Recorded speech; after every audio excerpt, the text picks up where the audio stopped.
and education. Again, welcome everyone. Thank you for joining us and being part of our Ad Hoc Inclusion and Educational Justice Committee. I guess we'll start off just by introducing ourselves and the role that we currently play within the district. I am Dr. Thomas McBride Jr. I'm the Deputy Superintendent of Excellence, Equity, and Inclusion. And I'll pass it over to who I see first on my screen is Mr. Byron.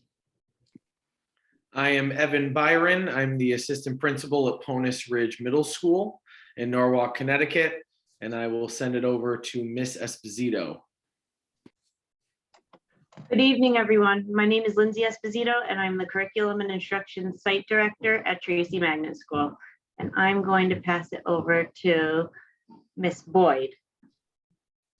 Hi, I'm Beverly Boyd. I'm the Library Media Specialist at Byron Command High School. And I'm going to pass it over to Chad. Hey guys, so Chad Sutherland, administrator over at Byron McMahon High School. Sorry I'm in the dark, but I am, who would I pass it over to? Hold on. To Godfrey. Good evening, everyone. Godfrey Azima, board member, also committee chair for this current committee. Okay, I'll jump in since I'm late. Hi, everybody. I'm Kara Bakey, Board of Education at Large. And hi, Ms. Esposito. Good to see you. Hope you're well. Oh, I hope you're well too. And I hope Charlotte's doing well. She's in college. Oh my gosh, don't tell me that. I know it was a long, long time ago that you had her in second grade. Mm-hmm. So it's good to see you again. You as well. Thanks. I'm Sherry Brown, board member. Hi, everyone. Hello, hello. And I am Danique Fatima Lewis, Director of Equity and Collaborative Action. So there's all sorts of insinuation here that there are problems. The real question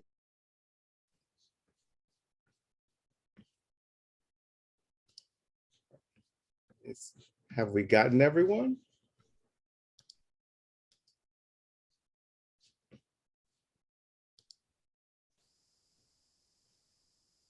I think so. All right, so just following along our agenda, we just did a quick welcome, and now we'll do the Pledge of Allegiance. And I guess I'll start it off, and everybody can just join in. I pledge allegiance to the flag of the United States of America and to the republic for which it stands, one nation, under God, indivisible, with liberty and justice for all. So again, welcome again to our very first convening. We are really excited to kind of kick off the work around the district-wide committee work, thinking through the current practices or the needs to support ensuring that there is inclusion and a commitment to social justice and equity within our district. I have had the privilege of working with Godfrey Azima to think through how we as a committee will be able to create opportunities to ensure that we are being advocates, promoters of inclusion and equity within the district through this work that we're doing. And we're so grateful to have you all as thought partners, as well as collaborators and thinking through concrete strategies that we feel will have an impact within the community that we all serve, to ensure that we are providing the best supports to our schools and our school community at large. So welcome. And I know we are well into the new year, but this is our very first time getting together as a committee. So it's good, just as a little quick icebreaker. At the beginning of the year, what is one commitment that you've made to yourself that you hope to be able to honor and fulfill by the end of the year? You may think of it as a New Year's resolution, but I like to think of it as more of a commitment to yourself, something that you want to do or be very purposeful and intentional with committing yourself to do. I'll start off. One commitment that I've made to myself is to show up as my authentic self in every and any space that I'm in, personally, professionally. And that translates to anywhere that you experience me and I experience you. It's a good one. I'll go.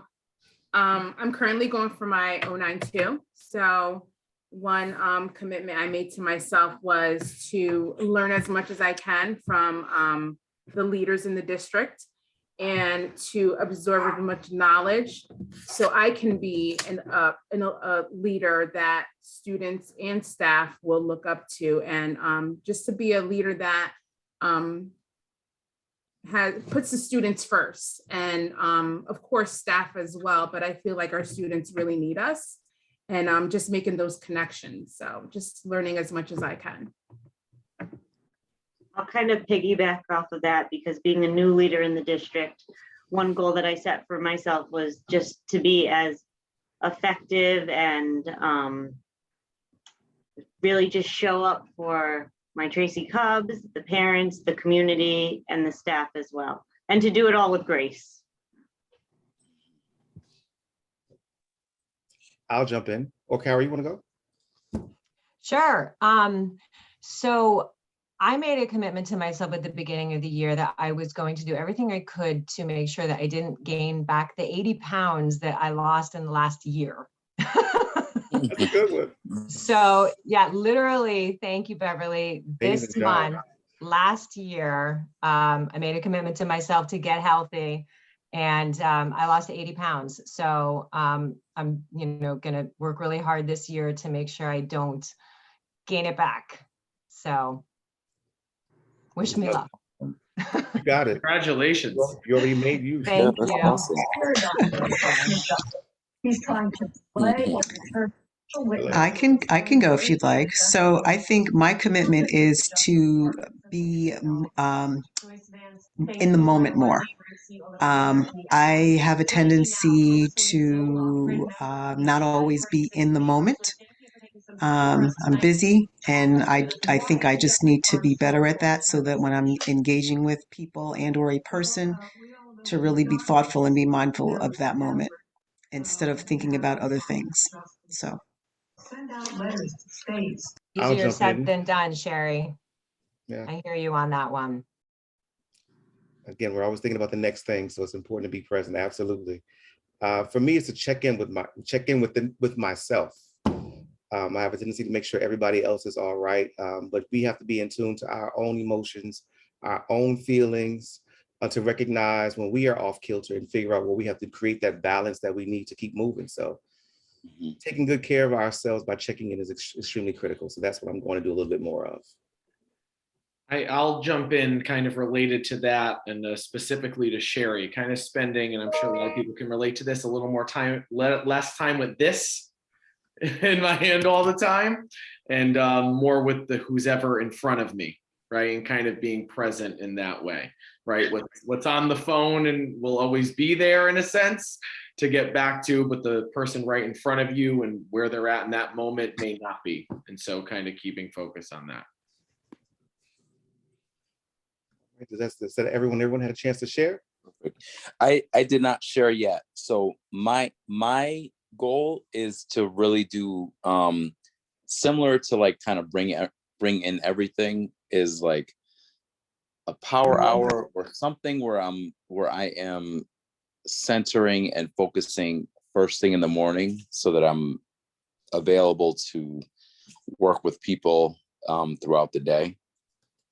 I think that when you start your morning, or when you start that first hour of your wake up, and you're really trying to, infuse as much positive energy as possible, I think that makes a big difference. So that's what I've been trying to do. But I think that it's going to be more deliberate, going forward. Absolutely. That's extremely important.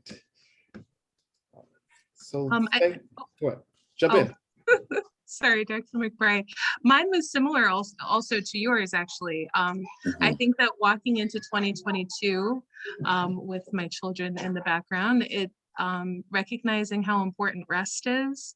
So I think that it's also like, you can't fill from an empty cup. So really being able to take the time to do your own work and replenish so that you can be in the best shape possible to be able to help serve the community and serve others. So absolutely. So I'm glad we had the chance to kind of just break the ice and help each other be accountability partners in honoring those commitments that we've identified as a collective here. So thank you all for sharing. Oh, do we have Miss Decker? Have you had the opportunity to share? Welcome. Thank you. I'm with Telesco Services. I usually am the quiet one. But if it's on the record, yes, we all have to pay more attention to ourselves. We're just all, I love the example of the gentleman from Cornish Ridge, that you got to put that cell phone down in a way. You really want to concentrate on people instead of saying, okay, I'll be right back, but wait a minute, give me time. We're rushing. We're rushing. But thank you. Thank you for sharing. So I'm going to, Evan, can you do me a quick favor and share this? For some reason, my computer is, of course, having the day you need to use something is the day it decides to not want to work as it should. Could you share for everyone just a copy of this, of our equity statement so that we all have it on the screen? I just sent it to you. You should have sharing rights.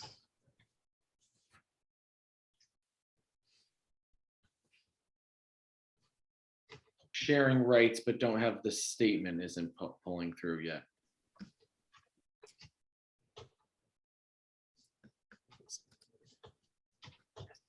Yes, it should be on its way to you.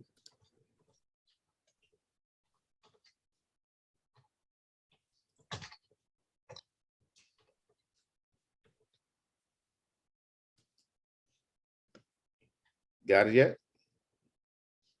Not yet. Give it a quick little refresh. We'll see if it wants to cooperate here.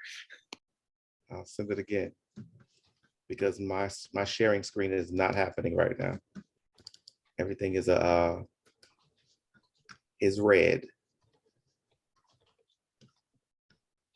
Well, while we wait, I'm going to read it. You know, as teachers, we know we improvise. When technology fails, we got to keep the ball moving.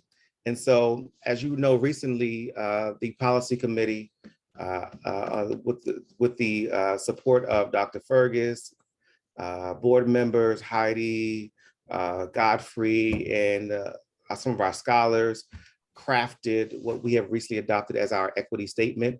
And so I'm going to read the statement, and there it goes. Yes. Because I think it's important that we ground ourselves in the purpose of the work that we'll be engaging in as we look to actualize this MPS equity statement that was that now literally drives the work that's happening throughout the district. So the Norwalk Board of Education firmly believes in the potential of all scholars to learn and succeed. We support equity, diversity, and inclusion as fundamental values of our school district to ensure access for all scholars.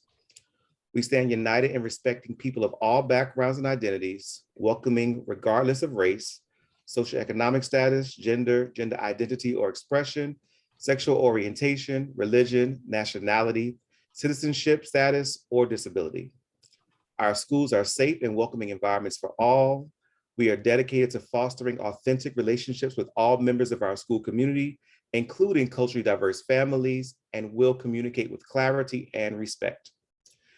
To prepare our students to succeed in a multicultural global society, we support our schools in teaching the contributions and viewpoints of all people using culturally relevant curricula. Race/ethnicity, language, or socioeconomic status will not be barriers to accessing academic, socio-emotional, and extracurricular opportunities. The board believes that a high-quality school district provides equitable opportunities, policies, facilities, and experiences that produce meaningful outcomes for all scholars. So really quickly, having the time to see the statement, are there anything that stand out or resonate with you personally as you read this particular statement? I think what stands out for me is the regardless section at the beginning of the second paragraph is so inclusive, right? I think sometimes when we think about, equity or disproportionality in that work, sometimes not every demographic that's listed in that statement is considered, right, in the approach we do. I think especially sexual orientation, nationality, citizenship status, putting disability as part of that work too, isn't something that necessarily is commonplace when we think about the work directly in the same way that we think about gender and race and socioeconomic status. So I think it's important to call attention to all of those exceptionalities as well. And for me, I like the fact, it's very basic, that there is a description of what equality and equity is. I think some people confuse the two. They think that they're the same just from the comments that I've seen from people in the community. So it's spelled out there, and it's also graphic so that it creates a really good understanding of what it means. Thank You. When I see this, I recognize there's a foundational need to have established a sense of belonging, amongst the students to really feel accepted in order to really be able to give us visible and verbal feedback, around how that's being affirmed daily, some of the intentions within the statement. I'm going to piggyback off of what Godfrey said about sense of belonging. The third section that stood out to me: to prepare our students to succeed in a multicultural global society, we support our schools in teaching the contributions and viewpoints of all people using cultural relevant curricula. So I feel like when students see themselves or hear themselves about themselves within the curriculum, and others are learning about other cultures, it makes students feel that sense of belonging that Godfrey just mentioned. Yeah, I'd agree with that. And I also, just seeing that now we have like the distinction between equity and systemic equity visually, and just, working with students and staff in that regard, that's a shift in mindset as well, just like those descriptions.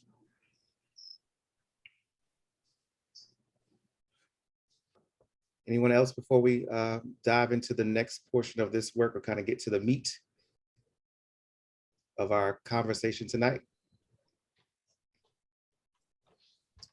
All right, thank you for sharing, Evan. So after having a lot of conversations with Godfrey, but also just the team around this idea of how do we actualize equity to make it real, tangible, salient, that it actually saturates the culture of this district to show that we truly believe not just words on paper, but actions and concrete things that we've done to move specific agendas to change some of the things that we know that are inequitable. So from the district perspective, there are things that we are put in place to support some of that work that we talked about last night. But from the perspective of this group is to think of at a larger scale, how are we involving not just the schools, but our community partners, our district and community leaders, to think through what are some of the challenges that we are having, and more specifically, what are the things that we are going to do to address them, and to engage in these difficult conversations, and to think about what are the supports that have to happen, not just within the schools, but in the community at large. And I think that's what we want to come out of this particular committee, examining some of the things that have transpired or are currently transpiring, that we want to collectively get together and utilize the voice to advocate for change, but not just advocate, come up with a very clear, actionable plan to move some of these agenda items that we will unearth or talk about at length during the time that we have together. And so Godfrey and I were talking again, and we were thinking about, you know, when you think about the feeling that you want to have as an individual living here and experiencing life as a student, as an adult, or just a community member, what comes to mind? And the word that came out to us was, or we kind of arrived with, is belonging.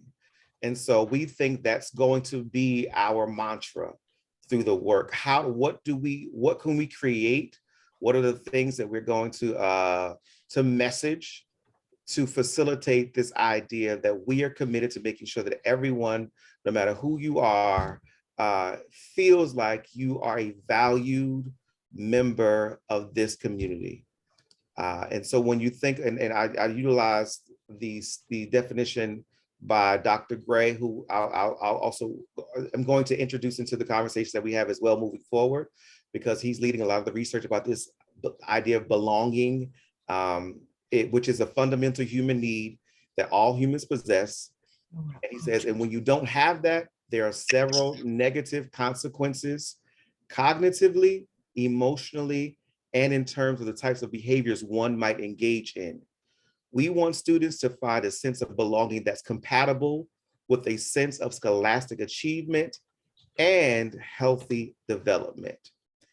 And so if we had to think about what is the goal, I think that last sentence, we want students to find a sense of belonging that is compatible with a sense of scholastic achievement and healthy development would serve as a great start of a goal for us to work towards in the work that we're doing together here in this particular committee. There was one more thing that he shared that I want to quickly highlight as well, specifically around the school specifically. He says, we have a crisis of alienation in our schools, driven at the highest level by the insidious messages of satellite data. In effect, you are not achieving on these measures, therefore we have to fix you with interventions. By extension, you don't belong to this academic community. You are a problem to be solved, a gap to be filled. And then he identified what schools are for and what they are not. And he says, I needed all of those things that so he talked about this young man who was one of his students. And he was a student who was considered to be a problem. The one you want to classify as a thug or apathetic, all of those adjectives. And someone finally took the time to get to know who this student was and was able to reach him in a way that appealed to his learning style, that provided a sense of a connection, of a relationship with someone. And he just simply asked the young man one day, what is it that you needed? And he said, I needed all of those things that everybody else got, but I needed them crafted for me. I feel that it was crafted to fit the box that I was supposed to fit in. And therefore I never belonged. And when I heard him say that, it really kind of resonated with me, because I think about all of our scholars who feel that way, that there is a particular box that they have to fit in. And if we're not planning for them, if we're not considering them in what activities are available to them, what opportunities are available to them, then we literally are creating this cycle of dysfunction and underachievement in our scholars. And I think that's a lot of what we're trying to undo in thinking about the best ways that we are facilitating this access that we're talking about, that we're facilitating this sense of belonging by making them actually feel it with actions and not just words. No, within that, I think transactionally, I foresee us really looking at policies that really inhibit or unintentionally promote exclusion. whether it be due to our limitation in provision of resources, or how we choose to access additional resources to really be a tailored response to individual needs. Standing policies, whether it be attendance or different things of that nature that really unintentionally promote this type of exclusion. And the laser being focused to belonging when I think of what a tangible and what it looks like in a practice that I think, staff can lead, and, the assurance and feedback from kids for how it's received and their readiness to be engaged is, it's simple. The more intentional we are around exerting these feelings of acceptance and really being ready to ask why and caring to know are some of the things that scratch the surface to bring kids in. And when looking at the power of diversity, just always being able to ensure we have all the voices at the table to think that we can achieve anything in our equity statement, or really even begin to assure that we are attuned to our learners' needs. The feeling of accepted, we know is there when they are there. As we morph into understanding how equity is applied, I didn't want the absence of the solidified definition to prevent work and going forward for establishing something essential. Absolutely. Any other comments or thoughts before I start us on our work for this evening?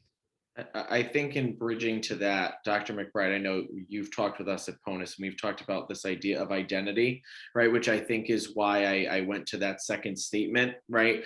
That equity, some of this work, equity and inclusion, can only be achieved if we respect identity, right? And the dignity around that, and making sure our students don't see their identity in the way that they define it as oppositional to their identity as a scholar.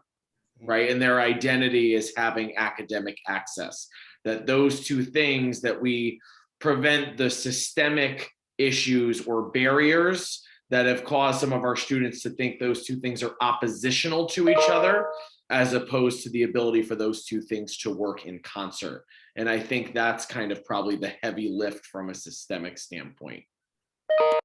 Absolutely. Speaking of heavy lifts, and I know I was a few minutes late to this meeting, so I apologize. I just want to make sure that I understand the purpose of this committee and what our end goal is. I understand there's a policy piece to it, but is there also an expectation of like a rollout to the community? And if so, is there some type of measurement that we will be doing to see whether or not what we're trying to affect is actually effective? I'll answer one part and let you envelope the rest, Dr. McBride. How we got into this really was kicked off by Dr. Fergus's work. Okay, and I did attend that session back in November, and I thought there was going to be another one, a second part. Which will be in our the second half of our retreat that's coming up in April. Okay. But, I'm referencing the year-long study he did last year, in terms of some of the things that included and identified around practices that are perpetuating disproportionality that feeds into biases that feed into our disproportionate suspensions and expulsions of our Black and brown youth. And the metrics for how he really went to obtain that information to engage the district in really being able to learn and listen were metrics that we intend to mirror, in terms of like monitoring where we are and then like infusing some of the work he started, but also the work, and understanding how the system we're trying to undo, and being mindful that I'm not ready to get married to a goal that we haven't created yet, because it's an enormity of issues that are happening, that was just captured in a snapshot of the district from last year. A few months of research during COVID I can only imagine the overwhelming response we would have felt and seen with the whole district being physically involved. But being mindful of that and really targeting goals, there was nothing that we married ourselves to other than really being clear in referencing some of the benchmarks that he utilized to project just where disproportionality exists, and also translate into the individual work done at the school building level, which much of that hasn't been made light to us. And I thought it was kind of foolish to not at least acknowledge or see where the schools were and meeting their goals and plans before we enveloped and created something that was district-wide without the contextual understanding. And to kind of extend off of Godfrey, but also to speak directly to the idea of what is the intent. So we're going to go in a second to kind of identify what is a theory of action for this group.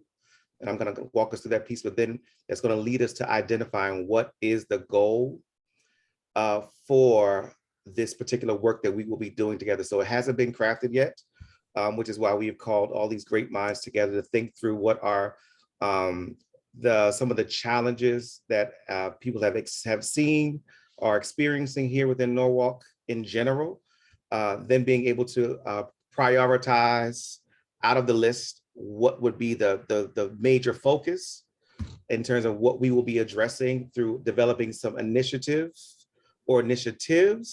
that is encompassing of not just the schools, but our community partners, our district leaders, like the board member, and everybody in general. What will be the work that we are going to tackle as a collective as a result of the goal that we will create together. So I'm much like yourself, we have 1,000 meetings, and this one should be product and outcome oriented. The key word is, that's my word this year, is concrete. I'm not one who lives in abstract or ambiguity. What is it we're trying to do? How do we know we've done it? Exactly, me too. What are the progress monitoring pieces that allow us to see where we are in relation to meeting the goal at intervals? That is how my mind operates, and to make sure we actually do the work we said we wanted to do. Thank you. No problem. And so with that said, we're going to start with the very first portion, which is known as a theory of action. And it's pretty much just a statement saying that if we do something, then the outcome will be this. If I, Dr. McBride, commit myself to a healthy eating regimen and incorporate diet and exercise, then I will achieve the goal of losing 80 pounds. Yes, you will. The success of X, Y, and Z. So if we, I'm just going to say abbreviated committee, do blank, then what?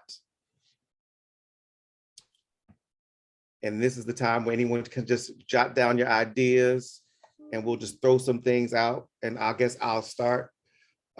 If we, the committee, create a plan of action to address some exclusionary or inequitable practices with concrete structures. I hope somebody's writing this down because I forget. My mind is bad. Then students and the school and the community at large will be able to, I just talk, so y'all gotta stop me. That's kind of where my mind is going. That's just an example of it. And so someone else can finish the end of that, or you can start off with another stem as we just throw out some ideas. One stem I have is, if we as a committee create the structure for how a youth member operates on this committee, it can be replicated on every other committee chair, on every other committee at the board level. Bless you, Sherry. That could be another stem, blessing Sherry, but in terms of concreteness, that's one place my mind is living. to balance out and be able to assure youth are feeling the sense of belonging we intend to provide. The conversation, I don't think, is complete without their voice. It being at the building level, I obviously start to think about these things instructionally, right? Like what is happening classroom by classroom, day by day, in all the buildings in Norwalk as our students are experiencing that work with the professionals in front of them, right? And what is the seen curriculum and what is the unseen curriculum? And so I think some of this work has to include, you know, if we identify the exclusionary instructional practices or instructional structures that our students are facing at any given time, and identify and publicize, right, what those replacement instructional practices look like, then our students, right, have an increased access day-to-day, class by class, that allows them to achieve, and in a way that lets them see themselves as scholars as part of their identity in general. I'm going to piggyback off of what Evan said, because I completely agree with the instructional piece, but I'm almost thinking that we need to kind of take it back one step further before we even get to the instructional piece, and just kind of work on building those relationships with each other and getting to know each other again. So I know something that, and this was before I was at Tracy pre-COVID, but something that they did at Tracy was called Cub Connection. And twice a month, every adult in the building would take, I believe it was 5 to 8 students of all different grade levels, and they would spend a half an hour just playing games with them, getting to know them. Some teachers would bring in like little treats and just, you know, have kind of like a coffee talk with them, so that there was another person in the building besides their classroom teacher that they could confide in and trust and go to if there was an issue. And it also helped build relationships with students in other grade levels, because all the students within the group were from different grade levels as well. So I think, I'm sorry. Go ahead, Doctor.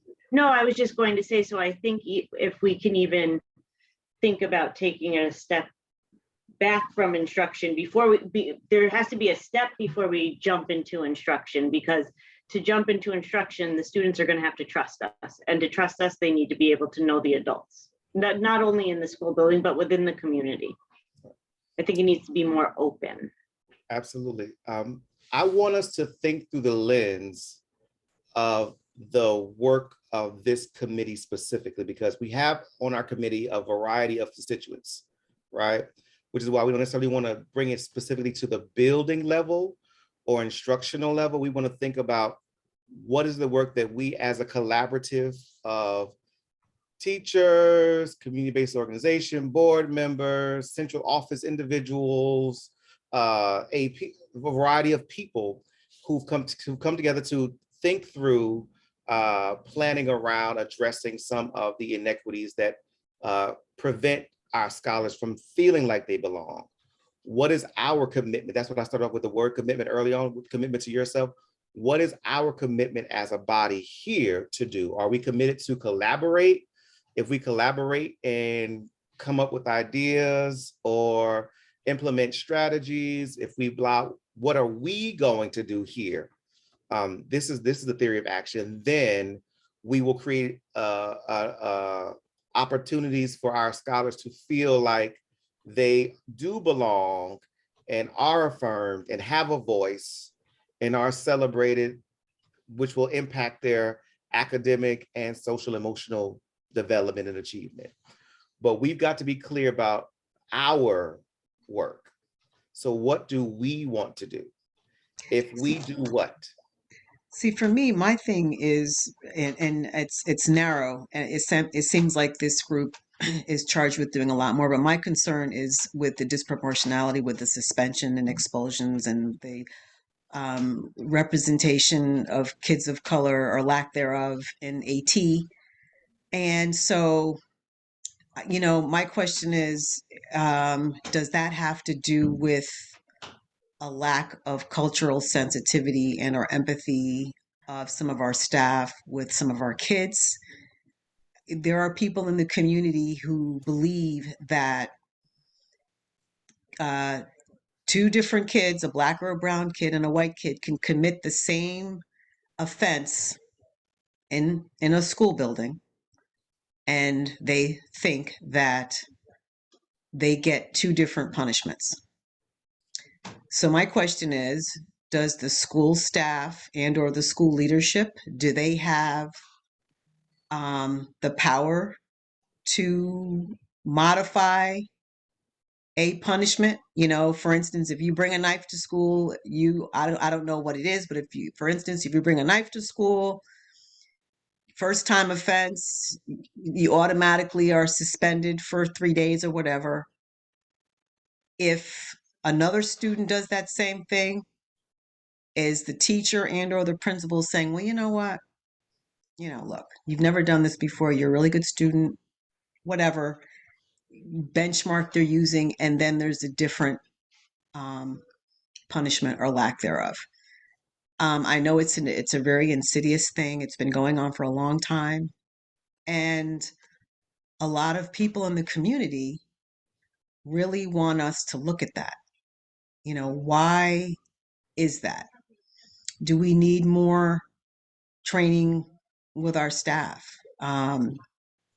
to create a better understanding about different students, and maybe just not, or are some of our staff just dumb to conclusions and just say, oh, he or she is a bad kid, so that person's not going to get that same understanding as a white child might get.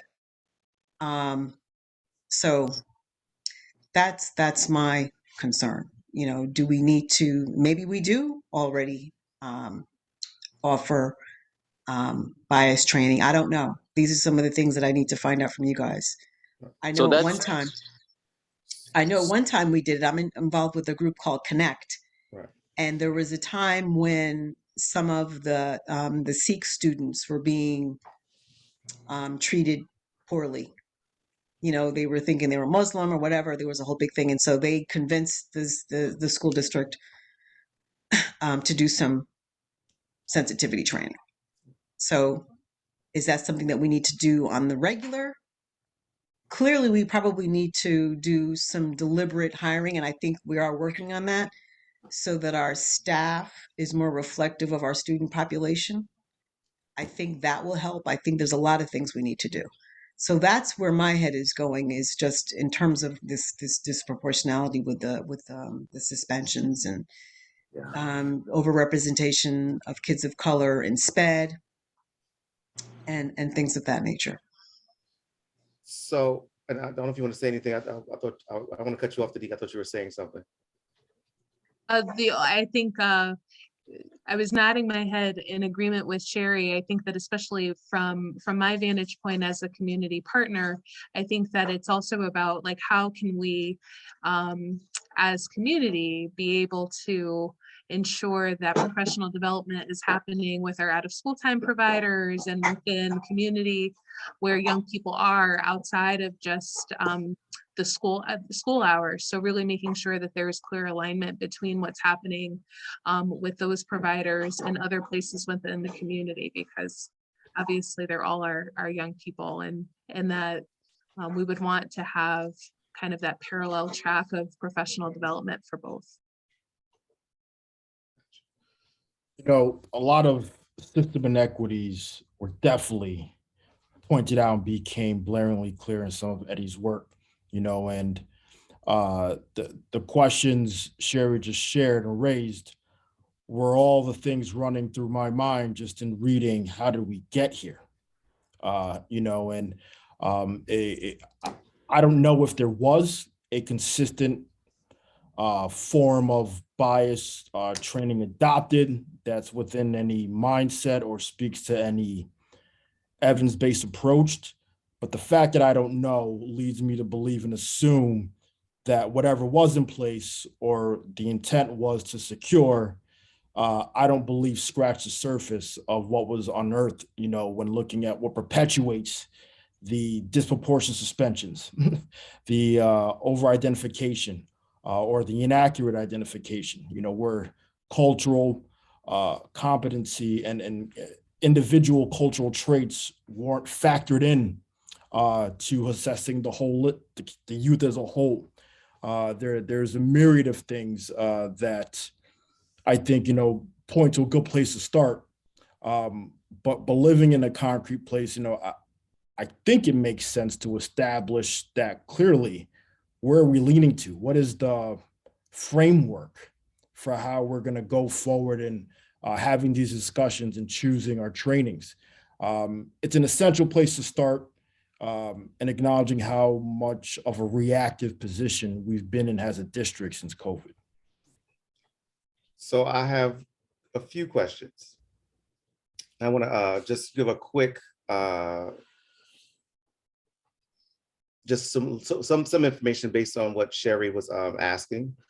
So I know some of us are part of the task force that's been created, that was created specifically to address some of the disparities and inequities that have happened with how students are being disciplined. So that work is being done through the actual task force itself. And once there's a concrete policy in place, it's applicable to every child. So no matter what you look like, if there are specifically activities you've engaged in that require some level of discipline, it will be standard across the district. You brought up the topic around implicit bias or belief training for our school community as whole, not just teachers, but just the community in general, because this committee is also thinking about community at large, families, as well as our scholars. And so that's why we're all kind of convened here to think about it. And if our focus of the work is how do we educate people, how do we engage in mindset belief work to ensure that the individuals who are supporting school students in the schools and out of the schools are being more reflective and thoughtful about how do we making people feel like they belong, and that may be the work that we decide on as our focus. But I think it's open to what people have prior, and we kind of jump in, but because we haven't really got to the theory of action just yet, but I think it's still important for us to talk about. It still goes down to what is the goal? What is the intended outcome of the work that you all want to see happen? And I will say, as the newcomer to Norwalk, there's some historical information experience that you all have that you all will bring more so than that. So you say, one of the things that we've had the biggest challenge with here in Norwalk is this. So I believe that the work that we should do as a collective is figure out how to address this.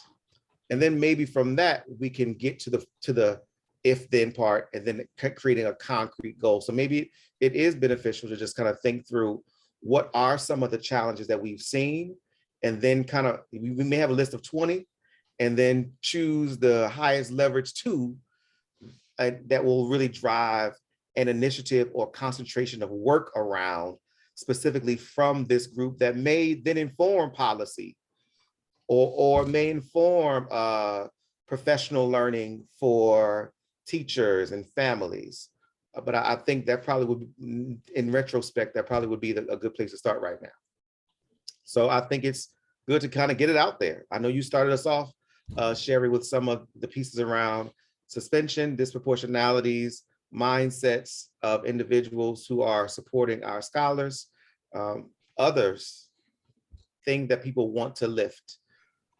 But I do want to make sure that we are also thinking globally about inclusion, because we want to make the reason we said belonging is because we want to make sure we're thinking about our students with disabilities. We're thinking about our MLLs. I know that race is a hot topic here. It has been, and it's high on all of our lists, but we want to still make sure that whatever we are going to focus on is all encompassing, because that's the work that we've been commissioned to do as this particular committee.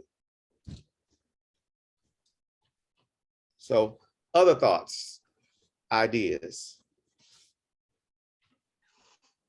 And for time's sake, what I'm going to write down all of these ideas, and I'm going to draft a few if-thens to bring to us to the next meeting that we'll have for us to chop up, tear up, add to, so we can kind of finalize that at our next meeting and then come up with SMART goals in terms of an actual outcome by the end of whatever time we define we want this work to happen. Does that work for everybody? Does that make sense? Would also suggest, to Sherry's point last night, acknowledging different models of how this type of committees currently execute across the country, things that we can consider for how we hold ourselves accountable. Just going forward, and assuring that this isn't a one and done come the close of the school year, or next year. Some committees I'm aware have youth members that meet to review some of the metrics. There's like a public discussion, for how things are unpacked around, planning. It looks different in different parts of the country, but, nothing for us to, I think, select, but just to really get this committee's mind going for how we want that to look. I think would be important, just to keep the work living in the individuals on this call. Yeah, I agree with you, Godfrey. And I was just going to say that, this is such important work, but let's be honest, it's very difficult because it's intangible and it's hard to measure and it's sensitive and it's like turning a barge almost. And so, Sherry, I agree with everything that you said because, as board members, we have our ear to the ground and we're always listening for what people in the community are saying to us in person on social media, what we're hearing from our kids who are in the schools, and all those things that you said. Yes, completely agree. Those are tangible things that we're hearing and that are measurable, but in general, it's such a big idea. And so I think we all just have to kind of level set. And that's why I was asking, how do we get here? What are the goals and how do we try to measure and stay accountable? So, and that's what we'll be engaging in the next couple of weeks and finalize our goals. So we're not going to be able to tackle them all. And that's why I said we're going to have to identify what is going to be our high leverage focus as a collective. And it may be one thing that we develop a plan around.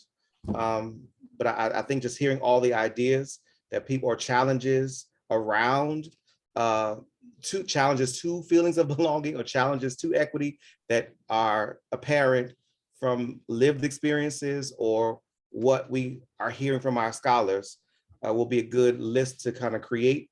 And then we'll decide from this list, all right, out of these 10 things, these are the one or two that we really want to zero in on. So I'll say this too. Now, with our curriculum, we do have a curriculum of inclusion, right? So, for instance, when we talk about African American history, is it framed, of course, grade appropriate? Is it framed such that the students know that slavery was really the linchpin of capitalism and democracy, and that not just that slavery happened, but that it actually was the crux of one of the reasons why this country is so rich and is so prosperous. And also, does the curriculum touch on what folks were doing before slavery? I think that most of our students, we know that it happened, but we don't know. I guess my question is, do they know about the successes that were happening to people, African Americans in this case, prior to the slave trade? So I'll give you my own example. It took me going to Morehouse to learn about that. Mm-hmm. So is that level happening in our schools right now? For any culture, probably not. Nothing. They're touch points. Right. But again, I'm thinking that what I'm hearing you say is the idea of this. We're saying we have a culturally relevant and inclusive curriculum, but that may be something we need to look at to see how we can extend that or make that more visible. So that's or on the list. do the kids even know? I mean, black and white, do they really understand, what happened to the indigenous people? And when I went to school, it was just like, oh, actually the Native Americans were portrayed to be the bad guys, and they had Thanksgiving and everything was fine. I think that, do they really understand and know that? Of course, age appropriate. I mean, certain things, it has to be age appropriate. So, and I say that because even with what we are teaching, maybe it doesn't go that deep. You have school districts around the country that are trying to eliminate even teaching history. I mean, they're calling it CRT, but really they don't want history to be taught, or at least the parts that, I mean, you're hearing this, that make people uncomfortable. Now, I don't think that's happened here, but the question is, are we prepared if that were to happen? What is our district going to say if we get like, we have a lot of parents who are contacting us now about masking and things of that nature. And we have a very robust parent community. So what happens if we get a bunch of parents who start, going down that road? Well, I don't want my kids to know about the Holocaust, or I don't know, are we going to, I would hope that we are not going to give into that, and we're going to continue to teach the history. But there's like a whole thing going on in this country. We're going to do it right, Sherry. Gotcha. So I got curriculum of inclusion. Down to our third thing. I also other challenges. So to piggyback on what Sherry was saying, yes, I agree that those things should be taught, and but I don't think our teachers, and I can just speak for the elementary level, they're equipped to have those difficult conversations and kind of persevere through those difficult conversations to really get to the root of the teaching. So I think there has to be some professional development on how to engage in those conversations with your kids, age appropriate, of course, and bring those kind of issues and those monumental things that happen to light. And I think that those are all very important conversations, but I want to make sure I bring us back to the topic of what are some of the challenges around equity that we've seen here that we want to think about prioritizing as our focus of the work of this committee. We have suspensions, disproportionality. We talked about mindset, beliefs of individuals, teachers, and everybody else. We got curriculum of inclusion, culturally relevant. Any other things that are that have been challenges or still are challenges that we may want to address as a potential initiative and focus? I don't know if anyone's touched on this, but when thinking about disproportionality, when you look at our summer academy program and students that are selected or that are candidates to participate in it, it's the majority are Black and Brown students, MLL students, and students with learning disabilities. That might be something we want to look into as well. And Lindsey, you're saying look into just some of the criterion, or just unearth how that's happening? I think both. Kind of look at the criterion, kind of dig deeper and see why aren't these students performing proficiently?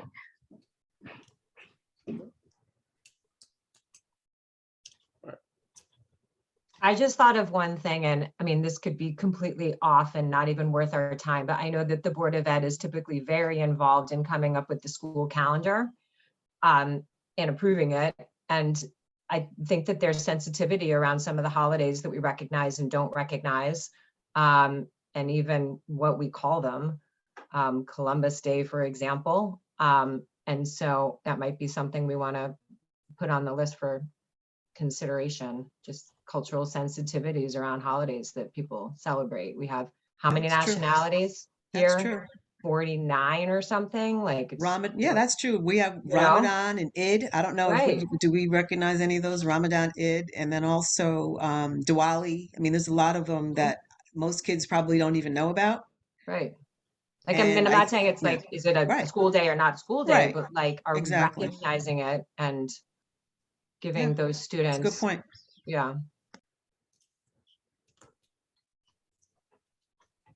Other ideas or thoughts from people we haven't heard from? Or even just the affirming some of the topics that have already been thrown out there. I think if we're trying to kind of re-broaden the work, right? To Sherry's initial point, the goals or some of the goals we can set can be around curbing or eliminating where we can some of the disproportionate outcomes we're getting, whether it's in summer academy, whether it's in suspension rate, whether it's in identification. And the if part of that, right, in terms of what we're doing are our resources, both community-based and in the schools, accessible and visible to our community and our students and our staff members where they see themselves, right? Is there a disconnect between those two things if we're thinking in a broad sense? And if so, what work can we do to fix it? And is it important that we go and ask people what it is they feel like they need, right? If the community and our students are our ultimate service here and the work that we do is asking them what they need to better access community resources or access the work of day-to-day school, asking them what it is they're missing can help inform what it is they need and what we need to do on our end to hold ourselves accountable to getting them those needs. And to that end, I mean, maybe we need to include a student or two. I think somebody mentioned that. I mean, we have all these committees. I don't know, do any of them have any students on them? You know, I think that we need to really have more. I know that Norwalk Acts does a lot of things with our kids. But you know, does that information always get back to us? I think it has a different feel to it if you have students who are participating and interacting with adults, you know, who are presumed to be leaders in the community. And I think that does a lot for their self-esteem too, but also in order for us as adults to be able to hear and understand what it is, you know, what these things mean to them. I mean, I would imagine if we had a young person here, we would get a whole different idea about what it's like to be a student in Norwalk. So I know Godfrey's going to jump in as well. So there will be students as a part of this work. We are just, number one, before we bring students in, we have to know what we as a committee are going to be doing and focusing on. So that is why it's critical that within these next 2 or 3 meetings, we're very clear about our if-then, our purpose, and development of goals. So once that's established, then I know we're looking to identify which students will join us, because again, I'm doing the grading for equity. And as I said last night, having those 4 high school students is invaluable. They literally give us so much information and insight that is critical to the work, and this not to leave out the fact that they're super smart. Like they're so smart, and can literally lead the conversation for us. So they definitely will be a part of this committee. We just want to actually establish the work that's going to happen first, and then bring them in to create the plan, or then to give their input about what works, what doesn't work. But we want to make sure that we're at least as formed ourselves with the idea of a very clear goal of what the Ad-Hoc board committee is going to do. Yeah, you know, I mentioned earlier the structure, you know, for just the role of the student, you know, to me, that's essential. There's nothing worse than inviting feedback and not taking it, or situations where this is an appropriate conversation. You know, I think that's the worst thing to do when really looking to adopt for how we engage youth. And there's definitely been an appetite at the board level around seeing how we can have students on each of the committees. Just for many different reasons, attention and intention hasn't been given enough to really look at that structure. So when there's a student in any role, there's no buts before their input is solicited. Well, I do recognize it is 7:08, and I want to be mindful of everyone's time. I just want to do a quick recap of the next step is that, so I have these 1, 2, 3, 4, 5, 6, 7, 8 potential focuses for the work that we will be doing.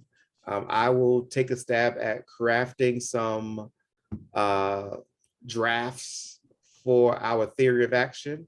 Once we're going to vote next week, our next meeting, next month, on the high leverage or the primary focus of these 8. And then we can take that draft and we could tear it up, start all over, build off of it until we arrive at a theory of action that we as a collective are going to commit to. And I think from that, we can develop 1 or 2 goals during that meeting that will allow us to actually start the work, the 3rd meeting that we have together, that we will be bringing in the voices to figure out what are the resources needed, who are the people that need to be at the table to kind of facilitate some of the work, to create whatever the change that we communicate we want to have happen. Does that work for everybody? Plan. I like it. I'm glad. Thank you all so much for just volunteering and committing yourself to this important work. And I look forward to the great thing or things that are going to come out of this. And it has to have, something has to come out of it because my name's attached to it now. And I don't play those games. So I look forward to it. Thanks to all of you. It's a long day for you. Thank you. Yeah, thank you, everybody. Likewise. Thank you. everyone. Good evening, everyone. Yep. Take care. Bye-bye.